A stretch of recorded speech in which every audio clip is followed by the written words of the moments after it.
So what is up, guys? Nick here, helping you to master your technology. Should you still buy an iPhone 7? Today, we revisit a familiar foe here in July 2018. You guys seem to be enjoying the should you still buy iPhone videos I've been doing lately. And the reason I want to bring this one back, I did a video, should you buy iPhone 7 5 months ago. You could check that out, more shots and things like that. But in this one, we have the LCD iPhone coming to replace the iPhone 8 and 8 Plus. And this one is going to get even cheaper. But at the same time, you might want to question, should you still buy it here when there's going to be a cheaper variant of an LCD coming with a newer design? That's the real question here. Okay, guys, so let's discuss the body and the build of this device really quickly here. We're talking about 138 grams. This is 7.1 millimeters thin. So you can see a very thin device. I mean, it's on par basically with the iPhone 6s and the 6 series.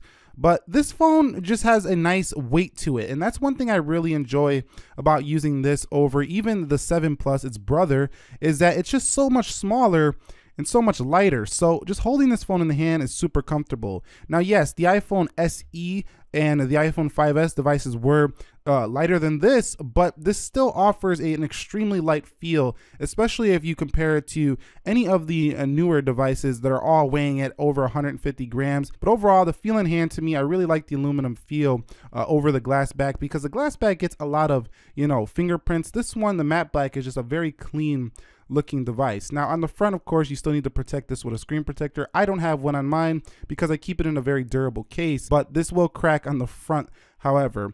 But on the whole, the body has felt very light. I mean, if you like that association of heavy to premium, then the iPhone 7 is probably not going to feel great to you. But if you like that really balanced, lightweight device with a lot of power in your hand, you're going to love the iPhone 7 still, because it's even lighter than the iPhone 8. So that's my impressions of the body. It's pretty strong, featherweight, and it's just really comfortable to use day to day. Okay, so talking a little bit more about the display, here is where the iPhone 7 is a mixed bag, because the iPhone 7 does have your traditional, 16:9 display. It also has a pretty good display. It's LCD, but it's very well calibrated and very balanced colors. So let's go ahead and go into the wallpapers here and take a look at some other wallpapers to show off the display a little bit more.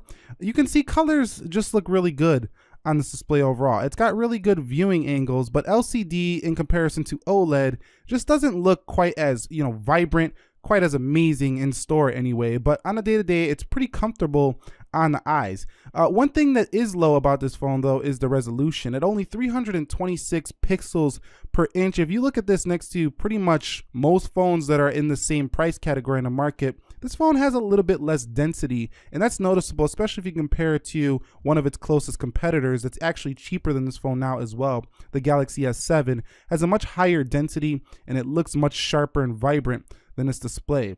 But overall, the display is still comfortable to the eyes, and if you get immersed in your content and just using the iOS experience, you kind of tend to forget that it's 326 pixels per inch, that it's not even a 1080 display.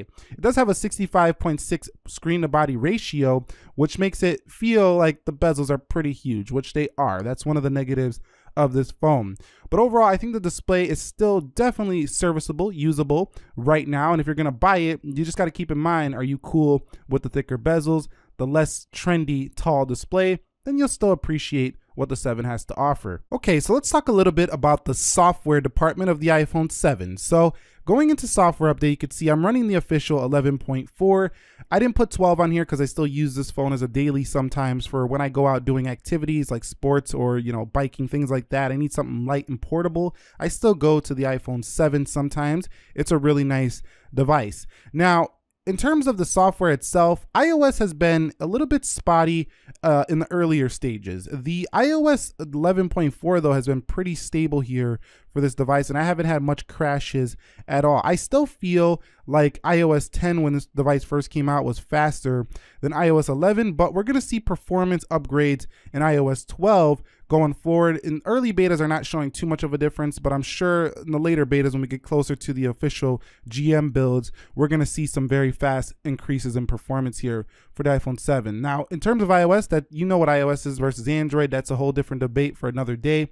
Software overall, though, it's going to be updated for a couple years to come. And if you're buying this device right now, you're not going to have any issues with having this device 2-3 years and still being updated. However, I'm not sure how long it will be fast in those upcoming years, but seeing as though the big controversy with iOS 11, I don't think Apple's going to be downgrading performance on your iPhone anytime soon. And that brings me on to performance. Now, I know you've seen a few of my speed tests already with the iPhone 7, but what's really impressed me about the iPhone 7 is its competent performance. Now, it's been out almost 2 years, and I don't really see any difference when it comes to this category. This phone is on par with most 2018 Android phones when it comes to performance. It feels as fast as a Galaxy S9 in terms of, you know, just the power of the applications. Now, the animations do open a little faster on the S9 and newer devices, but the fact that an older 2016 phone can keep up with pretty much any Android today shows that this processor was definitely ahead of its time in the quad-core A10 Fusion, and there's a reason why the A10 Fusion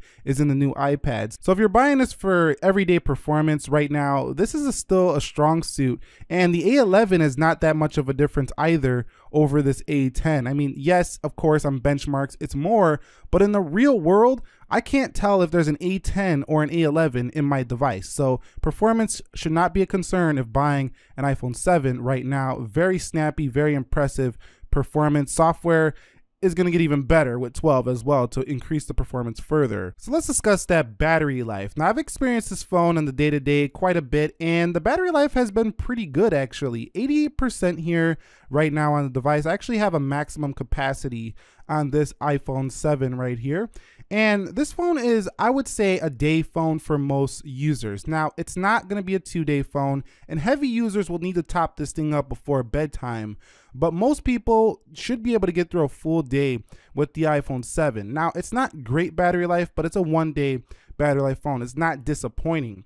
Now, if you want to know raw numbers, what I usually get, I get about 4.5 to 5 hours screen time here, and standby is incredible on most iPhones, so that's not an issue. If you're not powering this on, you probably could get 2 days if you're an extremely light user. Okay, so discussing the audio experience.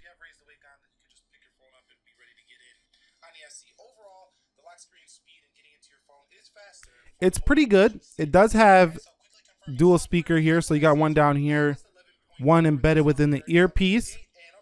And I've always pretty much enjoyed the audio experience here when it comes to external. The iPhone 8, though, has increased that speaker quite substantially, like 20%. So the iPhone 8 is definitely louder than this phone, but having both is really welcome. I don't really like mono speakers at all. At the bottom, though, no headphone jack, and I've lost pretty much every dongle I've ever had. External speakers, though, are strong for the iPhone 7. So talking about the camera, I don't want to go on too much about this. Just look at the samples and judge for yourself. By the water, she's gone astray, so far away from her father's daughter. She just wants a life for her baby, all on her own. No one will come, but she's got to save him. She tells him, "Fool, love, no one's ever gonna hurt you, love. I'm gonna give you all of my love. Nobody matters like you." She tells him, "Your life ain't gonna be nothing like my life. You're gonna grow and have a good life. I'm gonna do what I got to do. So rockabye, baby, rockabye. I'm gonna rock you, rockabye, baby, don't you cry. Somebody's got you, rockabye, baby, rockabye. I'm gonna rock you, rockabye, baby, don't you cry. Rockabye."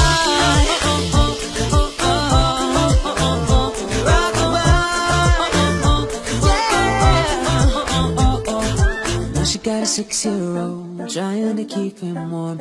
So I quickly want to just point out a few things I didn't like about the 7. Number one is no wireless charging. Even this year when this phone came out, The S7 had wireless charging. I think even the S6 before it might have had wireless charging. The iPhone 7 also doesn't have a fast charger in the box, so it charges super slow unless you get a bigger like iPad charger for this device. No Bluetooth 5.0 on board, makes Bluetooth connections not quite as fast as the newer Bluetooth 5.0, and this also has really chunky bezels, so I didn't really like that too much. Also, without a case, the iPhone 8 or 7 is super slippery unless you get the jet black one, which kind of comes out with the trade-off of a lot of scratching on that phone. So the aluminum body iPhone 7s are super slippery. So that's a few things I didn't like about this phone overall. They need a case on them for sure. So in conclusion, should you still buy this device? It's easy for a lot of people to just say, yeah, of course, it's still very fast. It's got the latest updates. It's nothing different from the iPhone 8. But if you really think closely about buying this, it's kind of tricky proposition, because right now at this point, we all know the LCD iPhone is coming. And if you buy this phone right now from Apple, you're going to pay over $600 with taxes, especially for the one you really want, which is the 128 gig. And 32 gigs is not quite a bit of storage. But if you get this third party, you could find a deal. It can be an excellent deal still. However, again, you do have the iPhone 8, which is going to come down in a couple of months. I think personally, if you're using a 6S right now, I would hold off a couple months. But if you're the type of person who knows, like, I want that iPhone 7, or I don't want to pay for the newer, more premium iPhones, iPhone 7 is just as good. When the new one comes out, you're not buying it anyway, then this could still be a great device for you. Also, this device comes in multiple colors: matte black, gold, silver. You can still find the red one somewhere, rose gold, and jet black. The iPhone 7 represents what I like to say as balance. It's a balance of good processor, good camera, good display calibration, and just good speed. So overall, it's a nice balanced device, and it runs much better than most budget phones do today. If you found this video helpful, enjoyable, entertaining, informing, do me a favor, click that like button for me. And if you're new here, consider subscribing for more. Any questions, comments, concerns,